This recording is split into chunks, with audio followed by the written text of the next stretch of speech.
Hello दोस्तों, आज हम आपको कुछ महत्वपूर्ण अभिक्रिया के बारे में बताएंगे। आज हम पहले बता देते हैं आपको कौन कौन सा अभिक्रिया बताया जाएगा। आपको कोल्बे अभिक्रिया बताया जाएगा, राइमर टीमर अभिक्रिया बताया जाएगा, विलियम संश्लेषण अभिक्रिया बताया जाएगा और फ्रीडल क्राफ्ट अभिक्रिया बताया जाएगा। तो सबसे पहले हम लोग एक एक अभिक्रिया को पढ़ेंगे। कोल्बे अभिक्रिया, राइमर टीमर अभिक्रिया, विलियम संश्लेषण अभिक्रिया और फ्रीडल क्राफ्ट अभिक्रिया हम आपको बताएंगे। तो सबसे पहले हम लोग पढ़ते हैं कोल्बे अभिक्रिया। कौन सा अभिक्रिया पढ़ते हैं? कोल्बे अभिक्रिया। तो कोल्बे अभिक्रिया कैसे पढ़ते हैं, चलो ध्यान। तो कोल्बे अभिक्रिया हम लोग सबसे पहले पढ़ते हैं। तो कोल्बे अभिक्रिया में क्या होता है कि मतलब फिनाल से हम लोग को सैलिसिलिक अम्ल बनाने के लिए बोल दिया जाएगा। किससे? फिनाल से सैलिसिलिक अम्ल बनाने के लिए। तो फिनाल मतलब OH, अब इसे सैलिसिलिक अम्ल बनाने के लिए कहा जाएगा। तो फिनाल से अगर सैलिसिलिक अम्ल बनाने के लिए कह दिया जाए तो उससे कौन सा अभिक्रिया कहते हैं? कोल्बे अभिक्रिया ही कहते हैं। तो इसका अभिक्रिया किस कंपाउंड के साथ कराया जाता है? तो अगर फिनाल का अभिक्रिया किससे कराते हैं? NaOH के साथ। किसके साथ? NaOH के साथ। जब फिनाल की अभिक्रिया NaOH की उपस्थिति में कराई जाती है तो ध्यान देना क्या बनेगा। तो यहाँ से इसको ब्रेक करो, इधर से OH माइनस बन जाएगा, Na प्लस बन जाएगा, इधर से H प्लस बन जाएगा और O माइनस बन जाएगा। ठीक है। और प्लस को स्नेह किससे होता है? माइनस को, और माइनस को किससे स्नेह होता है? प्लस से। तो यहाँ पे OH है और इधर से H, OH माइनस और H प्लस H2O के रूप में बाहर निकल जाएगा और O से कौन सा जुड़ जाएगा? O माइनस है तो Na क्या है? प्लस है। तो फिनाल मतलब कि ऑक्सीजन से कौन सा कंपाउंड जुड़ जाएगा? तो ऑक्सीजन से माइनस होके और Na प्लस जुड़ जाएगा। यहाँ तक समझ आए नहीं? अब यहाँ तक इसको क्या पढ़ें? Sodium phenoxide. ठीक है, सोडियम फिनॉक्साइड। अब हम आगे चलते हैं। फिर इसी का अभिक्रिया एक और स्टेप में होता है, इसको फिर से लेते हैं। यहाँ पे हम लोग हैं O माइनस रहता है और Na प्लस। अब इसका अभिक्रिया कराते हैं किसकी उपस्थिति में? अब इसका अभिक्रिया कराते हैं हम लोग CO2 की उपस्थिति में। किसकी उपस्थिति में? CO2 और H प्लस की उपस्थिति में। CO2 और H प्लस की उपस्थिति में अभिक्रिया कराया जाता है। जब CO2 और H प्लस की उपस्थिति में अभिक्रिया कराया जाता है तो ध्यान दो क्या बनता है उत्पाद के रूप में? सैलिसिलिक अम्ल बनता है। क्या बनता है? सैलिसिलिक अम्ल बनता है। अब सैलिसिलिक अम्ल बनता है। यहाँ क्या बन जाए? COOH। इसी अम्ल को कौन सा अम्ल कहा जाता है? सैलिसिलिक अम्ल कहा जाता है। सैलिसिलिक अम्ल। तो इस अभिक्रिया को कौन सा अभिक्रिया कहते हैं? कोल्बे अभिक्रिया। तो कोल्बे अभिक्रिया आपको समझ आया कि नहीं?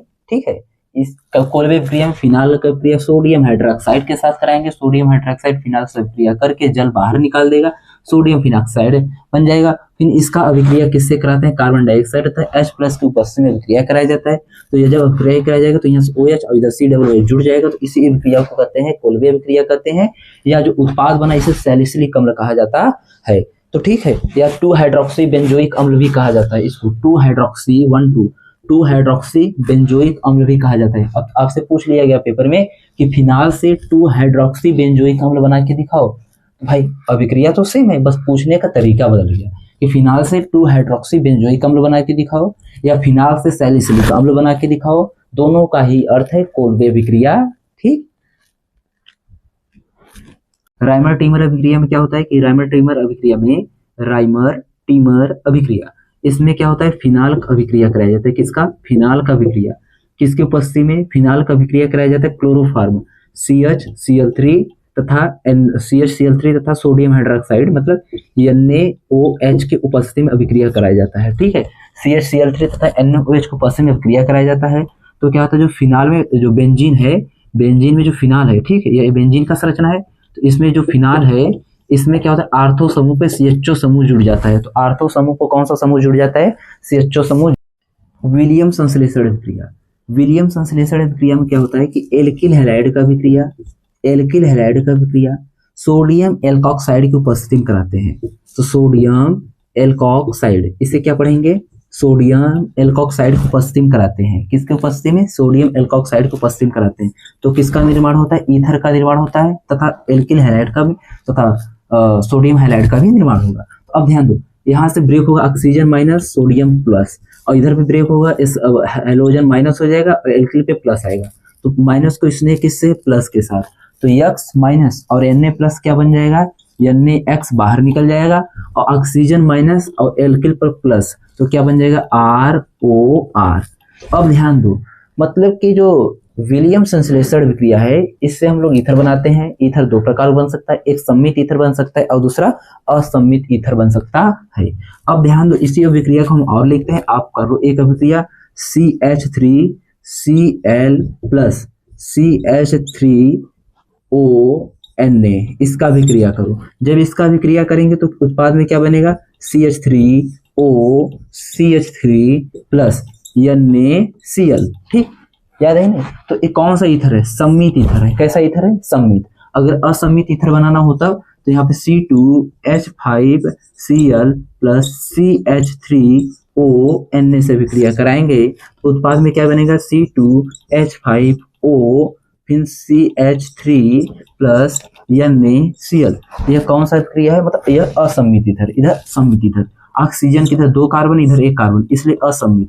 ऑक्सीजन की इधर भी एक कार्बन, इधर भी एक कार्बन, इसलिए सम्मित। तो विलियम संश्लेषण विक्रिया में क्या होता है कि मतलब एल्किल हैलाइड का विक्रिया सोडियम एल्कोक्साइड को उपस्थित में कराया जाता है, उत्पाद के रूप में ईथर प्राप्त होता है। इसे ही कहते हैं विलियम संश्लेषण अभिक्रिया। चलो आगे। अब एक और है फिनाल का ऑक्सीकरण। किसका, फिनाल का ऑक्सीकरण। फिनाल इसे ही कहते हैं। अब इसका ऑक्सीकरण करते हैं। क्या करते हैं, ऑक्सीकरण। इसका ऑक्सीकरण किसकी उपस्थिति में, Na2Cr2O7 तथा H2SO4 की उपस्थिति में जब ऑक्सीकरण करते हैं तो उत्पाद के रूप में बेंजोक्विनोन बनेगा। क्या बनेगा, बेंजोक्विनोन। बेंजोक्विनोन किसे कहते हैं कि ऑक्सीजन के ऊपर भी ऑक्सीजन के नीचे क्या कहते हैं, डबल बंध, इसे कहते हैं बेंजोक्विनोन। या पूछ लेगा फिनाल का ऑक्सीकरण अभिक्रिया, तो फिनाल का ऑक्सीकरण अभिक्रिया Na2Cr2O7 तथा H2SO4 की उपस्थिति में कराते हैं तो उत्पाद के रूप में बेंजोक्विनोन प्राप्त होता है। यह कौन सा विक्रिया था, फिनाल का ऑक्सीकरण को या फिनाल से बेंजोक्विनोन बनाने की विधि। ठीक है, चलो अब हम बात करते हैं फ्रीडेल क्राफ्ट अभिक्रिया। फ्रीडेल क्राफ्ट अभिक्रिया में एनिसोल की अभिक्रिया किसके साथ कराई जाती है, एल्किल हैलाइड की उपस्थिति में, एनिसोल। अब बात है एनिसोल किसे कहते हैं। एनिसोल क्या होता है कि बेंजीन से ऑक्सीजन, फिर ऑक्सीजन से CH3 जोड़ दो तो इस कंपाउंड को एनिसोल कहा जाता है। क्या कहा जाता है, एनिसोल। अब एनिसोल की अभिक्रिया किससे कराएंगे, एल्किल हैलाइड, मतलब कि CH3Cl की उपस्थिति में, एल्किल हैलाइड की उपस्थिति में कराते हैं तो इस अभिक्रिया को क्या कहते हैं, फ्रीडेल क्राफ्ट अभिक्रिया। लेकिन यहाँ पे हम लोग को क्या लेना पड़ेगा, निर्जल, ठीक, निर्जल AlCl3 लेना पड़ेगा और CH2। ठीक, अब इसके उपस्थिति में अभिक्रिया कराएंगे तो ध्यान देना कि बेंजीन पे हर जगह क्या जुटा है, हाइड्रोजन जुटा है, लेकिन इसको प्रदर्शित नहीं किया जाता है। ठीक है, हर जगह पे क्या जुटा है, हाइड्रोजन। अब देखो यह ब्रेक होगा, Cl माइनस अलग होगा, इधर से H प्लस अलग होगा तो HCl बन जाएगा कि नहीं, HCl बन गया।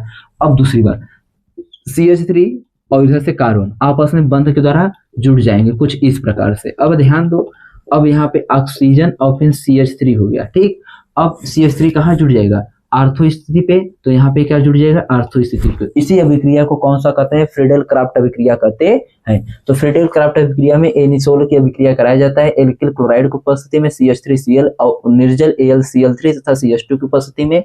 तो उत्पाद के रूप में हमको मतलब कि बेंजीन जो होता है, मतलब कि एनिसोल होता है, एनिसोल में आर्थो स्थिति पर हाइड्रोजन को हटा कर क्या जोड़ दिया जाता है, CH3 जोड़ दिया जाता है और HCl बाहर निकाल दिया जाता है। इसी अभिक्रिया को कौन सा अभिक्रिया कहते हैं, फ्रीडेल क्राफ्ट अभिक्रिया। आज के लिए इतना ही, अब चलते हैं दोस्तों आगे, कल पढ़ाएंगे। जय हिंद दोस्तों।